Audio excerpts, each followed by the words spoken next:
Yo, welcome to the EPM show. We have a treat today for you. Sam Kubek from Spaulding Ridge is here. Sam, how you doing? I am well, Chad. Thanks a lot for having me on here. Excited for the conversation. We're going to start out with our patented question, so we'll jump right in. Sam, give me your career flyover in 60 seconds. I'm going to throw a timer on here and let you go, all right? Sounds good. I think some of the folks I work with would challenge me to do the 60-second thing more often, but we'll see what we can do. So as a career-long consultant, started at a boutique firm, it really focused on finance and strategic planning in the Hyperion space. Through an acquisition there, it really had the opportunity to help consult with a lot of the different tools today and kind of some of the ones of yesterday, I guess, if you will. And so branched out a little bit more there, was really interested in learning more about kind of the next generation tools, and a plan being one stream and some of the others. And so focused on that, and then was really looking from a bigger firm to get back somewhere smaller where I could, learn and dabble and grow a bit. So it'll be my 5-year anniversary here at Spaulding Ridge in March, and have been here ever since, and now lead up our finance and operations delivery team. Did I make it under the 60? 45. So you get to give me one thing. Where are you located? I'm in Chicago, live in Chicago with my wife and 4-year-old and soon to be newborn in June. So that keeps things interesting as well. Oh, that's awesome. That's awesome. Congratulations on expecting your second. Hey, one more fun question before we really dive into the meat of the content here. If you could go pro at any sport, what would it be and why? I feel like this is maybe too cliche and boring, but golf. In my spare time outside of family and work, really enjoy playing golf. Played since I was about 3 years old when my grandpa kind of put a golf club in my hand. So definitely go with golf. That's awesome. I know that's one of the best things about golf though, right? Is the quality time you can spend with people. I know some people think it's slow, but I've come to love it. It's just like, hey, this is like 4 hours. We get to just hang out with each other. Absolutely. Totally agree.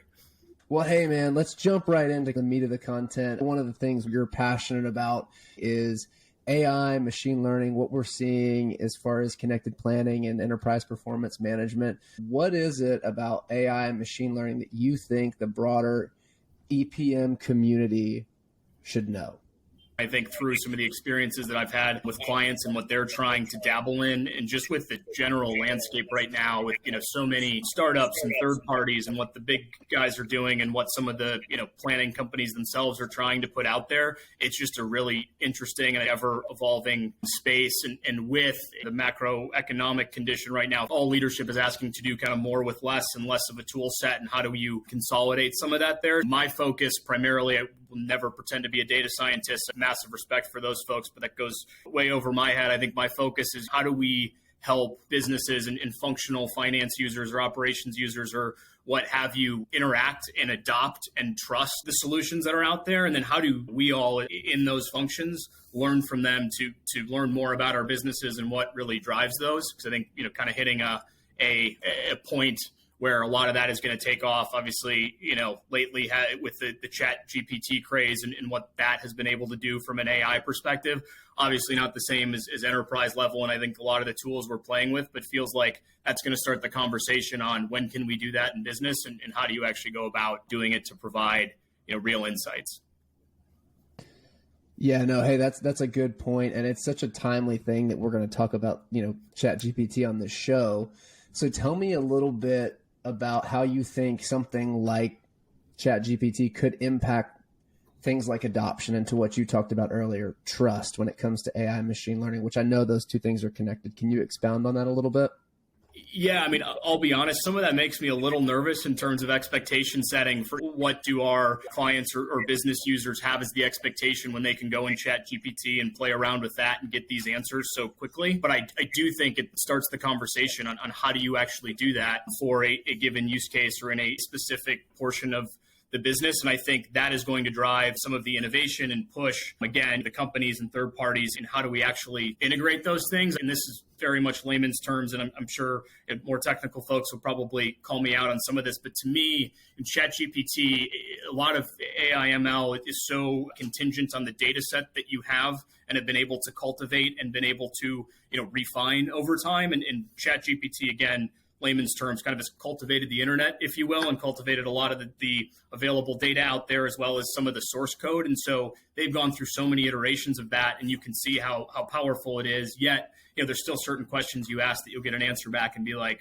that's interesting and doesn't make much sense. And so how do we kind of take the same approach with some of these enterprise tools to help in planning and help in forecasting, and have, some of the patience it's probably going to take to cultivate it, teach it, if you will, the same way that the folks at OpenAI have with ChatGPT. That makes a ton of sense. You talked about your experience being at different EPM providers, working with Anaplan, working with Hyperion. How do you see each of these platforms engaging with AI and machine learning differently?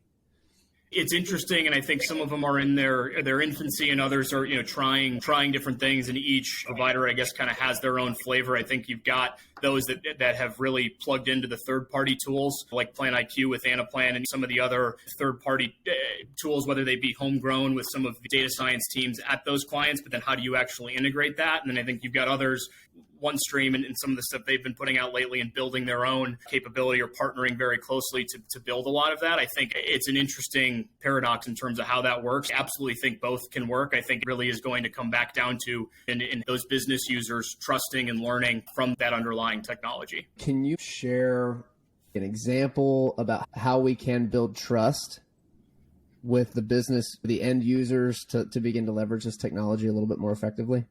Yeah, absolutely. I mean, I think you've seen it in a few different places, but setting the right expectations and not over-promising on a lot of this stuff, and really keeping some sort of scope in mind when you're doing this, and some sort of 2 to 4 month type pilot program where we're going to go after a very specific portion of our business and cultivate that data, put it through the algorithms and see what comes out, is how I've seen it be successful. But then how do you expand upon that? And I also think right away you have some of these many algorithms that these will spit out, and they'll spit out forecasts. Compare that to what your planning teams are putting through, and why is it the way it is? And obviously you can back test some of that, but then getting those teams more comfortable with, okay, it was better in these months because of XYZ. And I think the more some of these platforms can do to explain the factors that go into that, and what was the number one driving factor in terms of this forecast, and why was that the case, versus just having to have kind of blind trust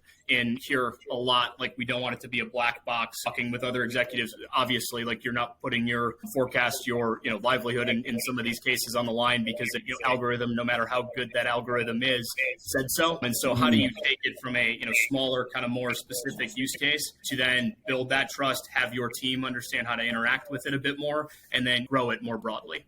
I'm hearing a lot of like test and learn, test and learn, test and learn. Try things on a smaller scale. And then as you can build it and you ensure quality and you have proper governance over things, then you can scale it and expand it. It's interesting. I was reading kind of a white paper by Korn Ferry, and they were talking about how one of the most sought after skills for employees and leaders coming up in 2023 is agility, right? So think about like, we have very uncertain economic times, massive shifts in what we think the future of work will look like, what employees are wanting. And then obviously technology is a big piece. Like ChatGPT is a big deal, right? And so that agility piece is important. People have to be able to get really comfortable with change, right? We can't get uncomfortable by that. And I know AI and machine learning is probably something that many people hear it and they get really uncomfortable with that because they say, hey, I don't know how to engage with this. I don't feel qualified to even touch it or address it. And so I just would encourage folks and anyone listening, like, hey, we have to start innovating in this space, right? So tell me a little bit about how you would encourage maybe our audience or our listeners, like where can they go to learn more, upskill, reskill, things like that? Like what would you encourage as some practical next steps for maybe a consultant or a model builder who's listening to this show saying, hey, how is AI and machine learning going to impact my job in the next 12 to 18 months or broadly over the course of my career? I think it depends on how well you know the business or have learned the business of your clients. But what are those things that are consistently wrong in a forecast, or the trouble points and the ones that we keep coming back to and can't figure that out and spend a lot of time iterating through? And how can you logically think through what are the drivers of those? And is there a way that find a way to plug something in there to help inform a bit of that. I think that's probably more on the practical side. On the education side, and again, as I said at the beginning, I'm trying to do a lot of education myself and in the early stages of that, but there are so many awesome courses out there on like Udemy, Coursera, honestly YouTube, in terms of some of the basics of what these data models actually are that helps you understand and I think potentially contextualize how can you use these. And so I think like the one big thing for me, and I guess kind of how I think about it, is like it's a business analyst on steroids. You need to be able to talk to data scientists, but also the CFO or whatever. And there potentially is a gap there, but how do you bridge that? And how do you figure out ways that you can make sense of it again in terms that both sides understand and be that, almost translator when you're talking different languages for that case. And so there's a lot of free and pretty cheap courses out there. And then I just expect the news coverage, white papers, all that kind of stuff that's going to come out of this in the next 5 years. There's going to be a lot of that. And so find a few folks on YouTube or a few sources that you trust there and just kind of continue reading and educating and see what it's with the problems you're facing. That's so good. It reminds me of something. We had another awesome guest on the show not too long ago, Stephanie Weiland. One of the things she said was that the next generation of leaders are going to have to be much more in touch with technology than generations prior. And this is going to be a huge, huge piece of that. And you hit on really a critical topic of just career growth in general, which is self-education, right? We can only go so far with classes and certifications and things like that, but we always have to assume a growth mindset. So what am I learning? How am I growing? How am I getting better? Reading one white paper a week, watching one video a week on this can help tremendously. And I love the other point you made around being a translator and realizing that I don't have to be a data scientist. I don't have to know all of the technical ins and outs of AI and machine learning in order to be effective and continue to grow in my career. But being a translator is a critical role you can play as a consultant with your client, or even just internally at your own company when there's internal initiatives going on around AI and machine learning. That's huge. And I would imagine that being a translator can help you be a change champion, which kind of hits on that focus on innovation and agility, right? So I love those points. Absolutely. I find myself thinking this sometimes too.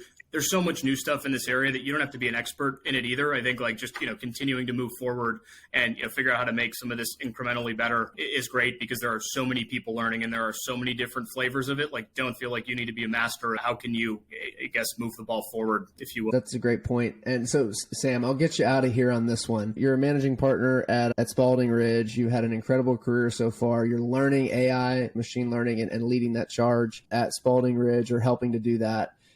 Man, what's next for you? Any big personal goals that you're looking to accomplish, or professional goals? What are you looking to do? Yeah, tough one, I guess. Well, on the personal front, obviously with another kid coming, really looking forward to that and seeing a little guy grow up to be 4 and become his own person. Like, that's very exciting outside of the professional world. I think in the professional realm, since starting at SR, it's been an awesome journey. A lot of learning, a lot of challenges. Like, don't try to think too far ahead. Maybe that's a bad answer, but we got a lot on our plate, and I think I'm super excited about where we're going, both in kind of terms of breadth and I think hopefully growing more geographically. I'm going over to India to visit our team over there here in about a month. Just those experiences and getting to see that and how do we make that more efficient for our team, our clients, and everything. I don't want to say take it day by day. That seems way too cliche, but in terms of goals, I think just continuing to try to grow this and grow our team to best serve our clients and each other as I can. I love that. Be present. That's an incredible goal. Will lead you to incredible places. Sam, if people wanted to reach out to you, where can they find you? Yeah, LinkedIn. LinkedIn is probably the best spot. Not a big social media guy outside of that, but find me on LinkedIn. Kubek is the last name. I'm sure there's going to be folks that see this and call out a few of the things I got wrong. I would love to learn more or love to help on any of this. So please reach out if that would be of interest. Sam, thanks so much. We appreciate you coming on the show today and sharing the insights, sharing what you're learning. It's been a great conversation. Have a good one. Thanks a lot for having me, Chad. Appreciate it. Thanks for watching. Thanks for listening. Wherever you're consuming this, if it's YouTube, if it's Apple Podcasts, Spotify, we appreciate you. Make sure you're subscribed. We have a lot more amazing guests on the way, a lot more great content. We're doing our best to bring you value and have fun while we do it. We really want this to be a career advantage, listening to this show, and we want you to enjoy it. So it means a lot. Make sure you're subscribed for what's to come. And also, if you're up for it, it would mean a lot if you leave us a like, a comment, a rating, a review, whatever platform you're on.